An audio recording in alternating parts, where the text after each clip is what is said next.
En los países cálidos, allí sí que calienta el sol.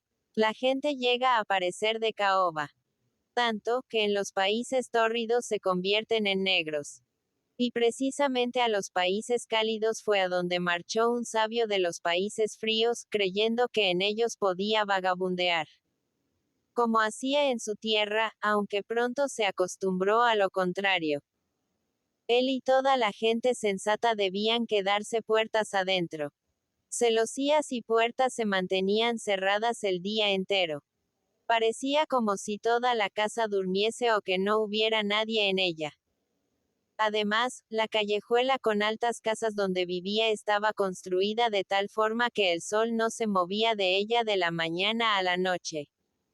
Era, en realidad, algo inaguantable. Al sabio de los países fríos, que era joven e inteligente, le pareció que vivía en un horno candente, y le afectó tanto, que empezó a adelgazar. Incluso su sombra menguó y se hizo más pequeña que en su país. El sol también la debilitaba. Tanto uno como otra no comenzaban a vivir hasta la noche, cuando el sol se había puesto. Era digno de verse. En cuanto entraba luz en el cuarto, la sombra se estiraba por toda la pared, incluso hasta el techo, tenía que hacerlo para recuperar su fuerza. El sabio salía al balcón, para desperezarse, y así que las estrellas asomaban en el maravilloso aire puro, era para él como volver a vivir. En todos los balcones de la calle. Y en los países cálidos todos los huecos tienen balcones. Había gente asomada, porque uno tiene que respirar. Por muy acostumbrado que se esté a hacer de caoba. Había gran animación, arriba y abajo. Los zapateros, los sastres, todo el mundo estaba en la calle, fuera estaban las mesas y las sillas, y brillaban las luces. Sí, más de 1000 había encendidas. Uno hablaba y otro cantaba, y la gente paseaba y rodaban los coches, los asnos pasaban. Tilín, tilín, tilín. Sonando los cascabeles. Había entierros y cantos fúnebres, los chicos disparaban cohetes y las campanas volteaban. Sí, había una vida tremenda en la calle. Solo la casa frente a la del sabio extranjero estaba en silencio completo. Y, sin embargo, alguien vivía en ella, porque había flores en el balcón que crecían espléndidamente al calor del sol, para lo que necesitaban ser regadas. Luego alguien debía haber allí. La puerta del balcón aparecía también abierta por la tarde, pero el interior estaba en sombra, por lo menos en la habitación delantera. De dentro llegaba sonido de música. Al sabio extranjero le pareció extraordinaria la música, pero bien podía ser pura imaginación suya, porque todo lo encontraba extraordinario en los países cálidos excepto lo referente al sol. Su casero dijo que no sabía quién había alquilado la casa, no se veía a nadie y en cuanto a la música se refería, creía que era horriblemente aburrida. Es como si alguien tratase de ensayar una pieza que no puede dominar. Siempre la misma. Pues lo tengo que sacar. Dice, pero no lo consigue por mucho que toque. Una noche el extranjero despertó. Dormía con la puerta del balcón abierta. La cortina se levantó con el viento, y le pareció que venía una luz fantástica del balcón de enfrente. Todas las flores resplandecían como llamas de los colores más espléndidos y en medio de las flores se encontraba una esbelta, atractiva doncella, que parecía también resplandecer. De tal forma le deslumbró, que abrió los ojos desmesuradamente y se despertó del todo. De un salto estuvo en el suelo, muy despacio se acercó a la cortina, pero la doncella había desaparecido, el resplandor se había apagado. Las flores no brillaban, pero seguían siendo tan bonitas como siempre. 3. La puerta estaba entornada y de las profundidades venía una música tan suave y encantadora que inspiraba los más dulces pensamientos. Era, sin embargo, como cosa de magia. ¿Y quién vivía allí? ¿Dónde estaba la verdadera entrada? Todo el piso bajo era una tienda tras otra y no era posible que la gente pasara por ellas. Una noche el extranjero estaba sentado en su balcón, con una luz encendida en el cuarto a espaldas suyas, por lo que, como es natural, su sombra estaba en la pared de enfrente. Sí, allí estaba sentada exactamente enfrente entre las flores del balcón, y cuando el extranjero se movía, también se movía la sombra, porque así es como hacen las sombras. Parece como si mi sombra fuese el único ser vivo que se viera enfrente. Dijo el sabio. Con qué delicadeza se sienta entre las flores. La puerta está entreabierta, si la sombra fuese tan lista como para entrar. Mirar en torno suyo y venir después a contarme lo que hubiera visto. Sí, haz algo útil. Dijo en broma. Vamos, entra. Vamos, ahora. Y le hizo gestos con la cabeza a la sombra, y la sombra le correspondió. Anda, pero no te pierdas. Y el extranjero se levantó, y su sombra allá en el balcón de enfrente se levantó también. Y el extranjero se volvió y la sombra se volvió también. Por si acaso alguien hubiera estado observando, hubiera visto claramente que la sombra se colaba por la puerta entornada de la casa de enfrente, al tiempo que el extranjero entraba en su cuarto y corría la larga cortina tras de sí.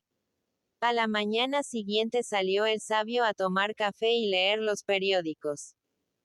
¿Qué pasa? Dijo, cuando salió al sol. Me he quedado sin sombra.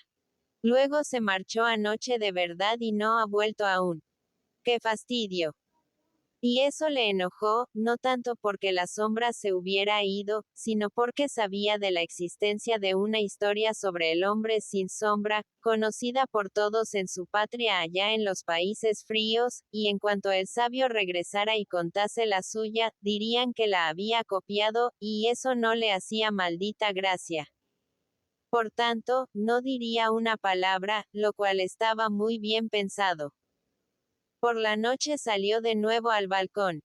Había colocado la luz detrás de sí, en la debida posición, porque sabía que la sombra gusta de tener siempre a su dueño por pantalla, pero no pudo atraerla. Se encogió, se estiró, pero no había sombra alguna que volviera. Dijo. Ejem. Ejem. Pero sin resultado. Era un fastidio, pero en los países cálidos todo crece tan rápidamente que al cabo de 8 días observó, con gran satisfacción, que le crecía una sombra de las piernas cuando salía el sol. Quizá la raíz había quedado dentro.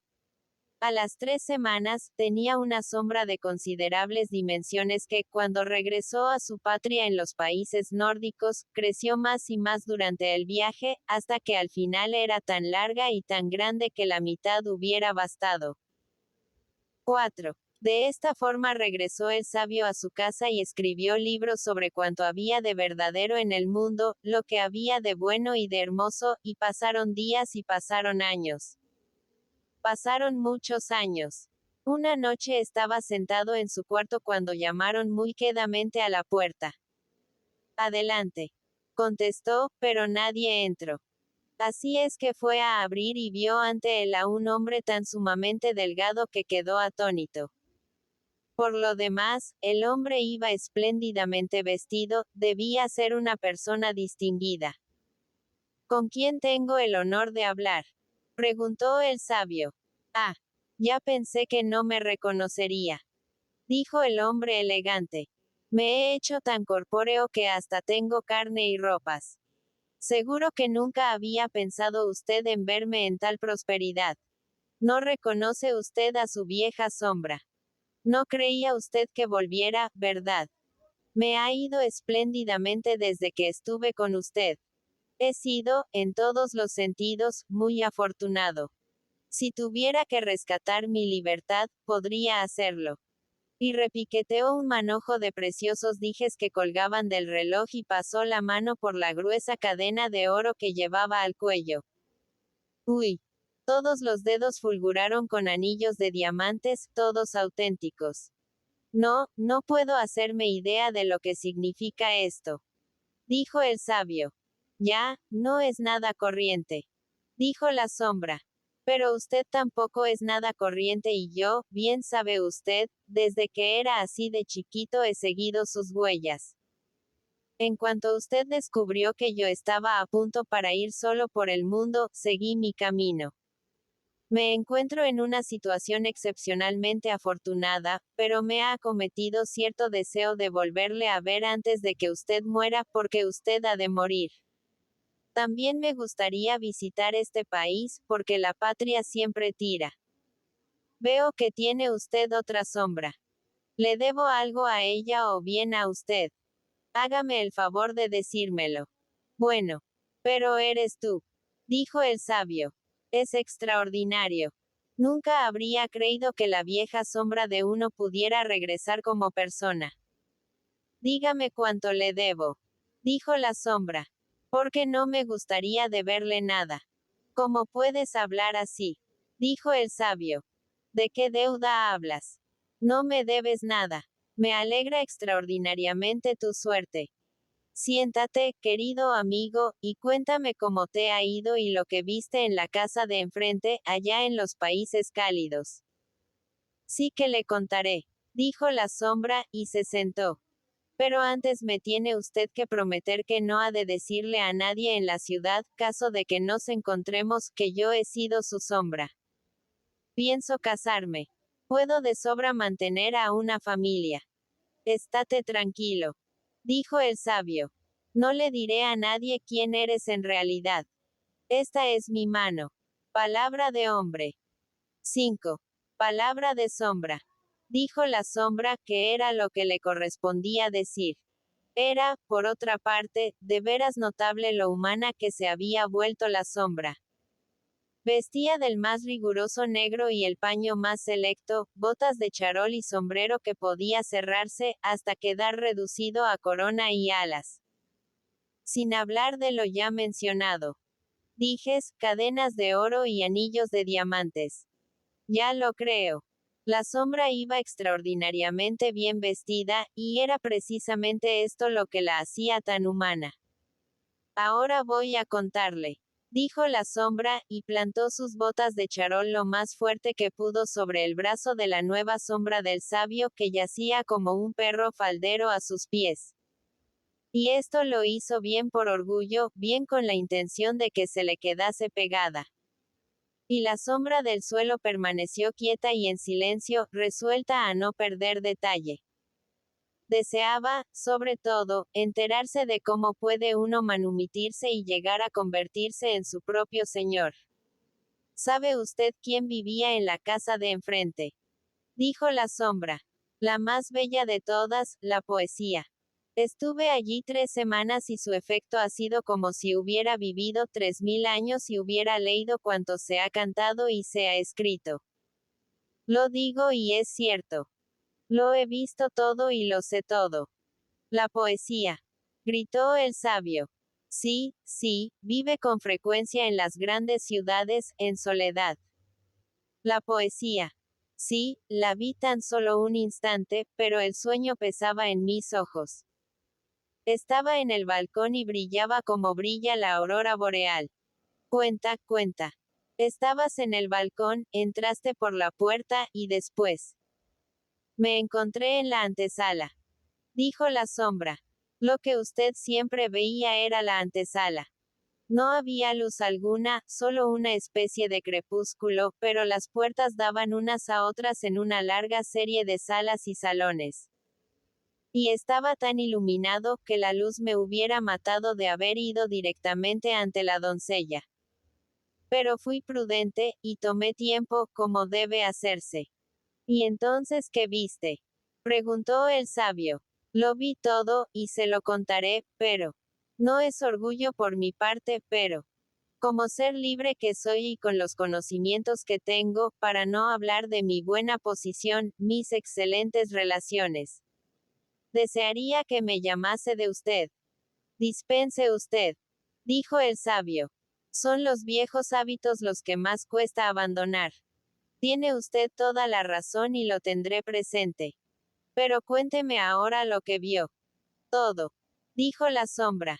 Lo vi todo y lo sé todo. ¿Qué aspecto tenían los cuartos interiores?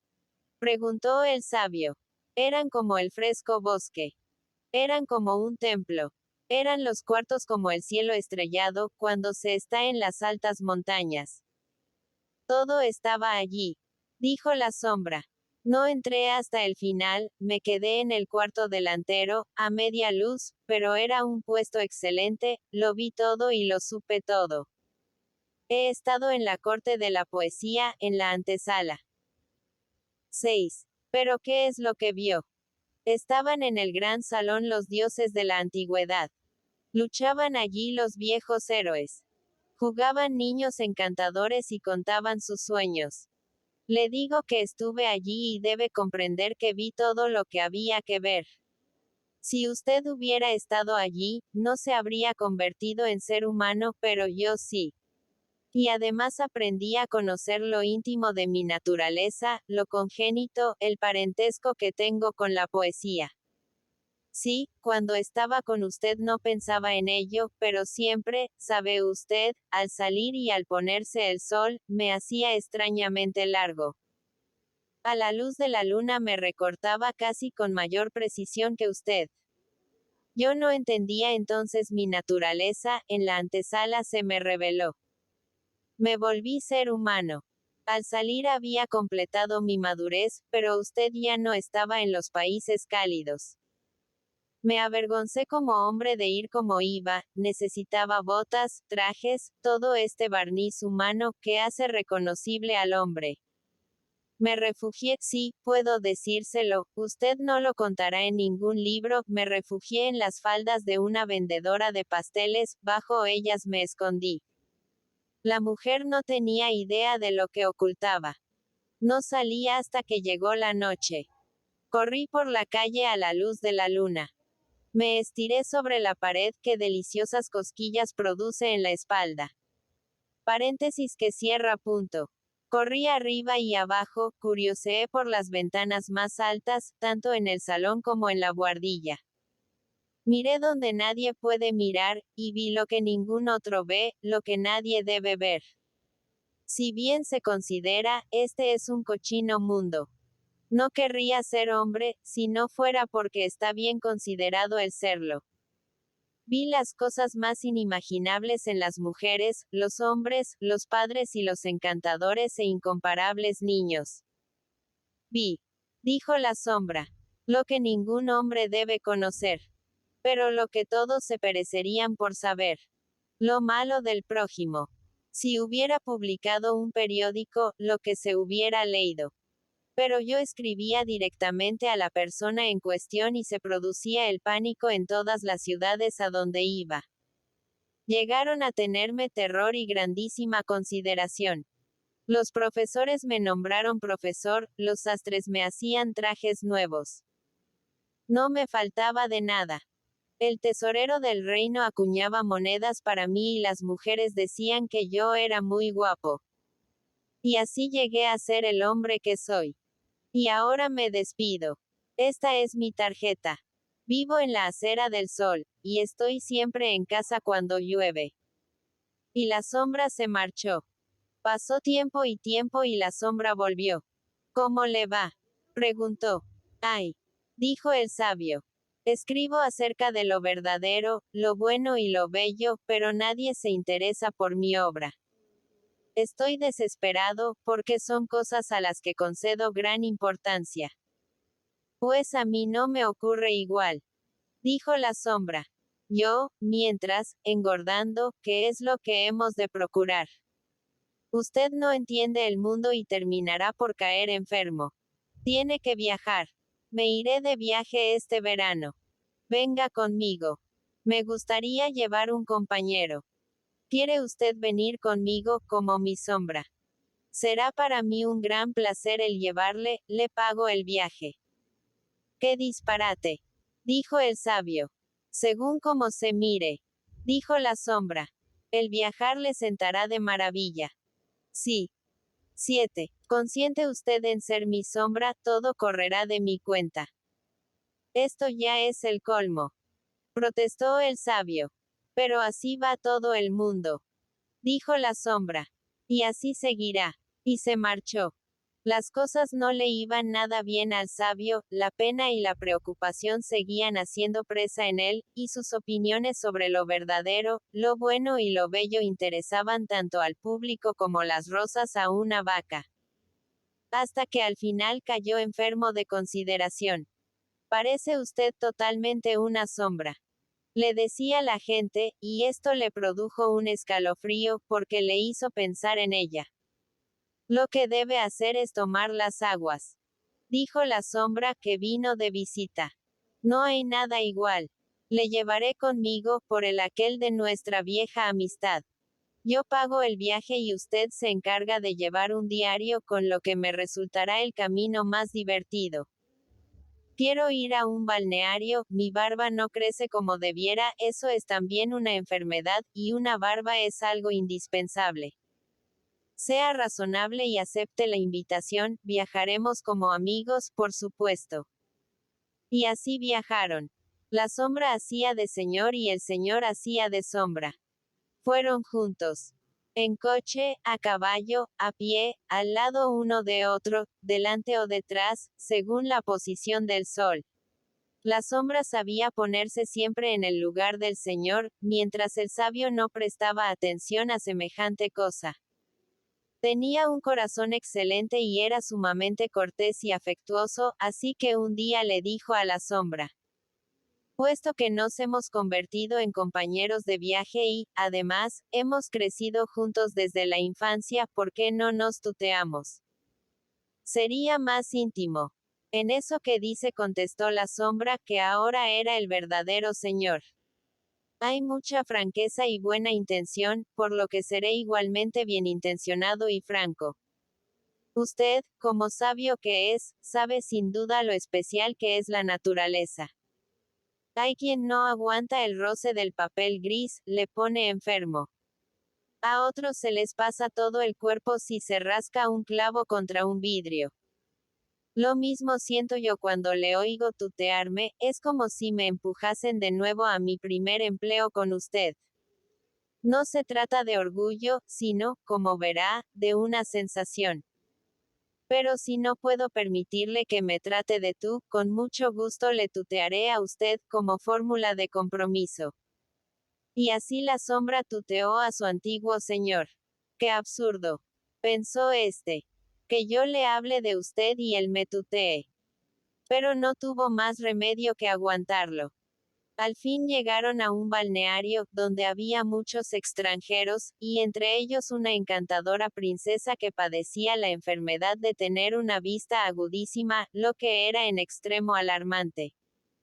Al instante observó que el recién llegado era por completo diferente a los otros. 8. Dicen que ha venido para hacer crecer su barba, pero yo veo la verdadera causa. No tiene sombra. Llena de curiosidad, entabló inmediatamente conversación con el caballero extranjero durante el paseo. Como princesa que era, no se andaba con muchos miramientos, por lo que le dijo: a usted lo que le ocurre es que no tiene sombra. Vuestra Alteza Real debe haber mejorado notablemente. Dijo la sombra. Sé que vuestra dolencia consiste en que veis demasiado bien, pero debe haber desaparecido. Estáis curada. Precisamente yo tengo una sombra muy extraña. No habéis visto a la persona que siempre me acompaña. Otros tienen una sombra vulgar. Pero yo detesto lo corriente. Igual que se viste al criado con librea de mejor paño que el que uno usa, he ataviado a mi sombra como si fuese una persona. Ved que hasta le he proporcionado una sombra. Es muy costoso, pero me gusta tener algo excepcional. ¿Cómo? ¿Será posible que me haya curado de verdad? Pensó la princesa. Este balneario es único. El agua tiene en nuestros días propiedades asombrosas. Pero no me marcho, porque ahora comienza a estar esto divertido. El extranjero me gusta extraordinariamente. Con tal que no le crezca la barba y se marche. Por la noche, en el gran salón, bailaron la princesa y la sombra. Ella era ligera, pero más aún lo era él. Nunca había tenido la princesa pareja semejante. Ella le dijo qué país era el suyo y él lo conocía. Lo había visitado, en ocasión en que ella estaba ausente. Había curioseado por las ventanas aquí y allá y visto de todo, por lo que pudo contestar a la princesa y hacer alusiones que la dejaron estupefacta. Debe ser el hombre más sabio del mundo, pensó, tal era su admiración por lo que sabía.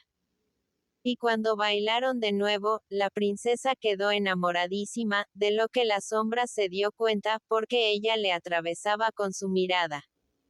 A esto siguió otro baile y ella estuvo a punto de decírselo, pero mantuvo su serenidad y pensó en su país y en su reino, y en las muchas personas sobre las que reinaba.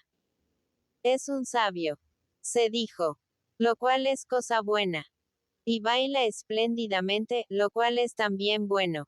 Pero me pregunto si tendrá conocimientos profundos, y eso es también importante. Intentaré examinarle. Y entonces comenzó poco a poco a hacerle las más difíciles preguntas que ni ella misma hubiera podido contestar. Y la sombra puso una cara sumamente extraña. ¿No sabe usted la respuesta?, dijo la princesa. Lo aprendí de párvulo, dijo la sombra. Creo que hasta mi sombra, allí junto a la puerta, sabrá contestar. Su sombra, dijo la princesa. Sería en verdad extraordinario. Bueno, no digo que lo sepa, dijo la sombra. Pero creo que sí. Me ha seguido y oído durante tantos años que creo que sí. Pero vuestra Alteza Real permitirá que le advierta. 9. Que pone tanto empeño en hacerse pasar por una persona que para tenerle de buen humor. Y debe estarlo para contestar bien, ha de ser tratado precisamente como una persona. Me complacerá hacerlo, dijo la princesa. Y se acercó al sabio que estaba junto a la puerta y habló con el del sol y de la luna, de unos y de otros, y él contestó con todo acierto y cordura. ¿Cómo será este hombre, cuando tiene una sombra tan sabia?, pensó ella. Será una auténtica bendición para mi pueblo y mi reino, si lo elijo como esposo. Y ambos estuvieron de acuerdo, la princesa y la sombra, pero nadie debía saberlo antes de que ella regresase a su reino. Nadie, ni siquiera mi sombra, dijo la sombra, y tenía sus particulares razones para ello. Tras esto, fueron al país donde reinaba la princesa, una vez que ella había regresado. Escucha, amigo mío, dijo la sombra al sabio. He llegado a ser cuán afortunado y poderoso puede ser un hombre. Ahora haré algo extraordinario por ti. Vivirás siempre conmigo en palacio, irás conmigo en mi carroza real y tendrás 100.000 escudos al año. Pero permitirás que todos te llamen sombra. No deberás decir nunca que fuiste hombre, y una vez al año, cuando me siente al sol en el balcón para mostrarme al pueblo, tendrás que tenderte a mis pies, como debe hacerlo una sombra. Has de saber que me caso con la princesa. Esta noche será la boda. No, eso es monstruoso, dijo el sabio. No quiero, no lo haré. Sería defraudar al país y a la princesa. Lo diré todo. Que yo soy el hombre y tú la sombra. Que apenas si eres un disfraz. No lo creerá nadie, dijo la sombra. Sé razonable o llamo a la guardia. Iré a ver a la princesa, dijo el sabio. Pero yo iré primero, dijo la sombra. Y tú irás al calabozo. Y así fue, porque los centinelas le obedecieron, al saber que iba a casarse con la princesa. Estás temblando, dijo la princesa, cuando la sombra fue a visitarla. Ha ocurrido algo. No irás a ponerte enfermo esta noche, en que vamos a casarnos. Me ha sucedido la cosa más terrible que pueda ocurrir, dijo la sombra. Imagínate, claro, una pobre cabeza de sombra como esa es incapaz de resistir mucho. Imagínate, mi sombra se ha vuelto loca, cree que ella es el hombre y que yo, imagínate, si puedes, que yo soy su sombra. ¡Qué horror!, dijo la princesa. Lo habrán encerrado, supongo. Sí. Me temo que nunca recupere la razón. 10. Pobre sombra. Dijo la princesa. Qué desdicha para él. Sería una verdadera obra de caridad liberarlo de la mezquina vida que lleva y cuando pienso en ello creo que se hace preciso el quitársela con toda discreción. Resulta cruel. Dijo la sombra. Porque era un buen sirviente. Y pareció dar un suspiro. ¡Qué nobles sentimientos! Dijo la princesa. Por la noche, toda la ciudad estaba iluminada y los cañones hicieron pum. Y los soldados presentaron armas. ¡Qué boda aquella! La princesa y la sombra se asomaron al balcón para mostrarse y recibir una vez más las aclamaciones. El sabio no se enteró de nada, porque le habían quitado la vida.